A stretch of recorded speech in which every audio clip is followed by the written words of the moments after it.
Good day, guys. Welcome to another amazing episode on 22 Podcast. And this video is very hard for me because I'm a Barca fan by heart.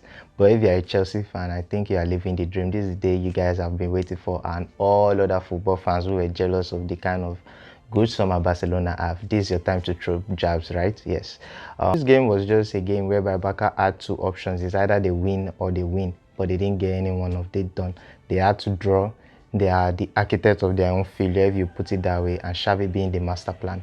So, looking at this game, Inzaghi didn't really change anything except from Dumfries. And if something is not broken, you don't need to change it.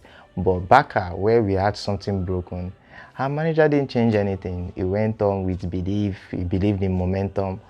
My first question mark in his lineup, Xavi in his lineup is, why is Alonso starting? You saw how bad he was in the last Champions League game, even against Celta Vigo. That guy, please, when are you shipping Alonso back to Chelsea? We don't want him. The day was sketchy from the onset. This guy is not spectacular. He just go down the right side and he crosses, but this time around, he couldn't deliver any service for Lewandowski, which was very annoying. Like, why do you have him on the pitch? Just for him to just stay there. He has no pace. Piqué have no pace, Busquets have no pace, Eric Garcia has no pace. The defense was in shambles already. Inter were just coming on and on and on. And the first chance came for Inter in the game, whereby they played a long free kick. Dzeko could have made a lot of that ball, but he just flopped his line and just played it anyhow and he just hit the bar and come down, just come off the post. I mean, we were just trying to survive. The lineup was a bit like annoying because if you go into the midfield now, we have Busquets, we have Gavi, we have Pedri, and I don't understand it. Why is it starting Pedri and Gavi together? They are youngsters. You have to put experience in there. Young is famous for one thing, is his speed. He can pick the ball from point A to point B, break the midfield, and run into defenses like there's no one there. So why didn't you use him? He's just coming back from injury. When I saw the lineup against Celta Vigo, I saw that De Jong was not starting. I was like, oh, he's resting him for Inter. And just to look at the lineup against Inter, he's not there. Why will you do that? You are depending on Gavi form. No, we are not saying Gavi is a bad player, but it comes to some game where the physicality is too much. You just have to bring player in like Kessie. That's where their experience comes in. Player like De Jong, Kessie, they could have done this game. They could have done it very well. But you stick to Gavi, he's a youngster. And looking at the forward line, I don't think anything is wrong with the forward line. But my two question mark in the lineup is Gavi and Alonso. Those two guys were not needed. Even if Gavi proved his worth just a bit, Alonso didn't do shit. Alonso was bad throughout this game. I'm going to rate him 0. The guy does not deserve any rating in this game. So Rafinha, who played a very good part, attack defense, the guy was all around that flank. He was just going up and down, supporting Sergio Roberto. They work hand in hand to create the first goal. Yeah, we could see that Barca was already on top. Statistically or mathematically, Barca was in the Champions League once again because the goal difference helped us. After head-to-head is equal, next thing they are going to use is goal difference. It helped us. We were on top, 6 points. We were playing the game well. And the next thing you could see before the first half finished was that after that goal, Inter were coming out. Inter rushed out. They didn't defend anymore. They spread themselves. They wanted to attack. And I'm like, yes, this is what I've been waiting for. This is good. Let us hammer them and score another goal. Another chance came in for Rafinha to whip it on his left foot. Onana was out and was not quite balanced, but that didn't happen. Now, that's not my problem. But going into the second half, you just had the feeling that if we don't score the second goal fast, something bad is going to happen. And then it happened. The whole Piqué, 35 years old, experienced how he allowed Nico Barella to just run behind him. I mean, the most funniest part is he calmed everybody down. He spread his hands out like this, like, calmer. He calmed everybody down. Even the keeper would have been like, wait, what is happening? What is happening? Is there offside or what? He's trying to keep onside position, not looking at your back. How do you do that? This is a Maguire performance. Like, how will you just do that and you allow Nico Barella to run behind you, control the ball, and score the ball. Like nobody closing down because they thought General Piqué had the whole situation covered, but he didn't. The guy was dreaming. I mean, that goal, I was dumbfounded when it entered the post. I was like, wait, what just happened? Me myself, I was like, oh, are they kidding? This goal is offside. Like, and I saw the replay. I was like, what? I was stunned. Like, how did we allow this to happen? As if that was not enough. As if that was not enough. Busquets, the most experienced midfielder, he just had to do it. He just had to do it. Just like the performance we saw against Liverpool, where he knew that it's just happening again. The guy lose the ball, a very important ball, and Inter just came at us, bang, bang. How is that for a second goal? I mean, I don't even know what to say about this because Eric Garcia, I don't know. I was sure. I was sure if it was Aro, not to talk about even injury right now. I was sure if it was Aro, this kind of thing will happen.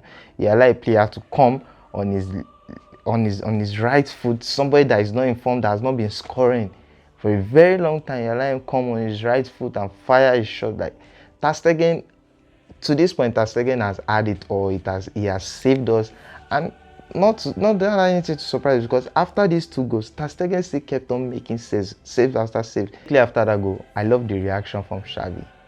I love this reaction. He took Busquets out, bring De Jong in, take Sergio Roberto out, bring Kessie in. Now it's all or nothing. Take Gavi out, put Ferran Torres in. But where the mistake is, why did he remove Rafinha for Ansu Fati? Yes, undisputedly, Dembele is a very good player. Dembele can give you crosses. But I think if it comes to somebody that can perform well yesterday, it could have been Rafinha. Rafinha was performing more than Dembele yesterday. I'm forgetting about Dembele scoring a goal. Yeah, I knew he scored a goal. I didn't forget. I will still pick Rafinha over Dembele throughout that yesterday because Dembele is very, very direct. But Rafinha just gives you that uncertainty. You don't know what he's going to do with the ball. But with Dembele, you know it's either he crosses or he just play direct shot at the keeper. That's what he has been doing this season.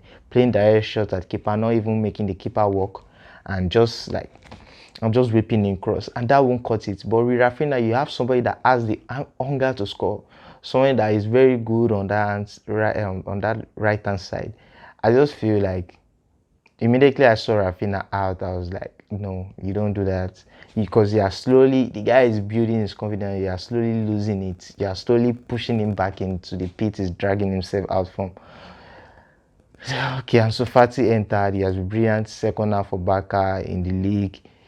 4 assists. He has been very, very good this season coming off the bench. But there is our problem. He scored 2-2. Everybody was out. A defense without pace. What can you say? Lautaro Martinez again. Gosin, who entered late in the second half, scored a goal. And I'm like, oh well, Barca fans, this is it. We are out of this competition already. Don't stress yourself.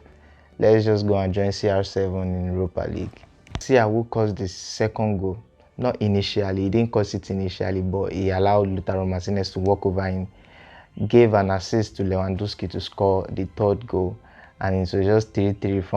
From there, Inter-Milan was comfortable with the draw. But they would have loved the win, but they were comfortable with the draw. And don't even forget that they had a chance to score at the end of the game. They had a chance to score at the end of the game, but they didn't take their chances. I mean, Barca was just left dumbfounded. Barca was just left dreaming. Like, we were begging them not. It's like, please don't score again. Please don't score again. If they had scored at their last chance of the game, it was it. It was done. And before then, I'm just seeing a fragile Barca side. But this should not go without saying that I believe that if we had our first 11 on the pitch, in Koundé and Aro in that defense, because those guys were the solution to Barca defense. And if they were there, I don't think Inter was going to walk up to us like this and play the way they played, add chances like the way they had. But I just feel that's why you have these guys on the bench, so that if something happened, Christensen was out, Koundé was out, Aro was out, and you just had to use what you have, because football team is not, because does not consist of only 11 players. That's why you have reserve. That's why you have bench. So I just feel you can't just make excuses. If I'm going to rate Xavi in this game, I'm going to rate him 5. He didn't get his sub well. He himself didn't know what he was doing at the end of the day. He was just throwing people in like, okay, just try and get me a goal, and it didn't just happen for us. And to me, we are out of Champions League because I don't expect Inter to lose against Pleasing. Everybody in that group has beaten Pleasing like they don't know how to play football. So I don't see why it should be any different, either home or away. I feel Inter Milan will win. And the problem with us is, with this kind of performance, I don't think we can beat Bayern Munich. And if we are going to beat Pleasing, I don't think we can beat Bayern Munich. So let's just leave it at that. To me, it's not more a open game. It's just one-way street. We are going to Europa League. That's hard to say. For the second consecutive season, since I was born, since I've been watching Barca play, I've never seen us play in Europa League. It's something new. But it's just one of those days. It's football, it's dynamic, it's unpredictable. I hope you guys enjoyed this reaction. I hope I was honest enough to criticize my own team, even if it odds badly. So I wish you guys a wonderful day. Ciao. Thanks for watching 22 Podcast. Don't forget to click the subscribe button and like the video.